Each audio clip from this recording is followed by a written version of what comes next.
எந்தெந்த மாவட்டத்தில் கனமழை பொறுத்த வரைக்கும் தீவிரமாகும் சொல்லி நம்ம பார்க்கலாம். நண்பர்களே, மறக்காம நீங்க லைக் பண்ணுங்க, சப்ஸ்கிரைப் பண்ணி தொடர்ந்து சப்போர்ட் பண்ணுங்க. ஒவ்வொரு நாளும் துல்லியமான வானிலை அறிக்கை பொறுத்த வரைக்கும் பெற்றுக்கொள்ளுங்க. ஏன்னா கடந்த சில நாட்களாகவே உங்களுக்கு அறிவிப்புகள் நம்ம கொடுத்துக்கிட்டு இருக்கிறோம். எந்தெந்த மாவட்டத்தில் வரக்கூடிய நாட்களில் கனமழை ரொம்ப தீவிரமாக இருக்கும் அப்படின்னு சொல்லிட்டு. இனி அடுத்தடுத்து வரக்கூடிய தேதிகளில் நல்ல ஒரு மழை வாய்ப்புகள் தமிழ்நாட்டில் எதிர்பார்க்க முடியும். பண்டிகை நாட்களிலே நமக்கு வந்து கனமழை வருகிறது அப்படிங்கிறதுனால ஒரு சில மாவட்டங்கள் பொங்கல் பண்டிகை பொறுத்த வரைக்கும் கொண்டாடுவதில் சிக்கல் ஏற்பட்டிருக்கு. அதில் குறிப்பாக டெல்டா மற்றும் தென் மாவட்டங்களில் கனமழை கடுமையாகும் அப்படிங்கிறதுனால கொஞ்சம் கவனமாக இருந்துக்கோங்க. ஏன்னா 12ஆம் தேதிக்கு அப்புறம் வரக்கூடிய 13, 14 மற்றும் 15ஆம் தேதிகளில் இந்த 3 நாட்களுமே இந்த கனமழையினுடைய தீவிரம் அதிகமாக இருக்கும் அப்படிங்கிறதுனால குறிப்பாக வட தமிழக கடலோர மாவட்டங்கள், டெல்டா மாவட்டங்கள், தென் மாவட்டங்கள் என பல்வேறு பகுதிகள் ஒரு 15 மாவட்டத்தில் கனமழை வலுவாக இருக்கும். அப்படின்னால உங்களுக்கு இந்த பொங்கல் பொறுத்த வரைக்கும் கொண்டாடுவதில் சற்று சிரமம் ஏற்பட்டிருக்கு. நிச்சயமாக உங்களுக்கு முழு தகவல் நம்ம கொடுக்குறோம். நீங்க மறக்காம சப்ஸ்கிரைப் பண்ணி தொடர்ந்து சப்போர்ட் பண்ணுங்க.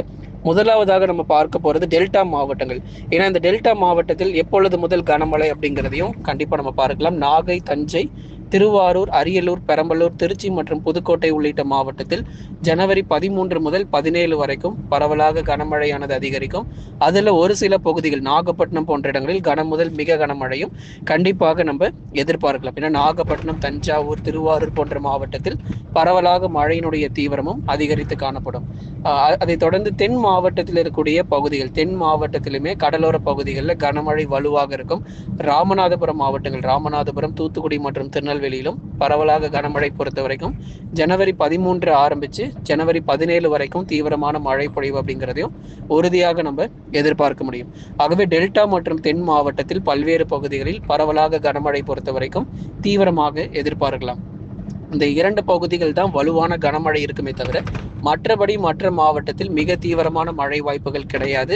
சென்னை, திருவள்ளூர், காஞ்சிபுரம், செங்கல்பட்டு, விழுப்புரம், கடலூர், புதுச்சேரி மற்றும் காரைக்கால், கள்ளக்குறிச்சியில் அநேக இடங்களில் வானம் ஓரளவு மேகமூட்டமும் பனிப்பொழிவாகவே இருக்கும். அந்த லேசானது முதல் மிதமான மழை எப்போ கிடைக்கும் அப்படின்னா ஜனவரி 13, 14 மற்றும் 15 தேதிகளில் வட தமிழக கடலோர மாவட்டத்தில் ஒரு சில இடங்களில் லேசானது முதல் மிதமான மழை வரைக்கும் ஆங்காங்கே எதிர்பார்க்க முடியும்.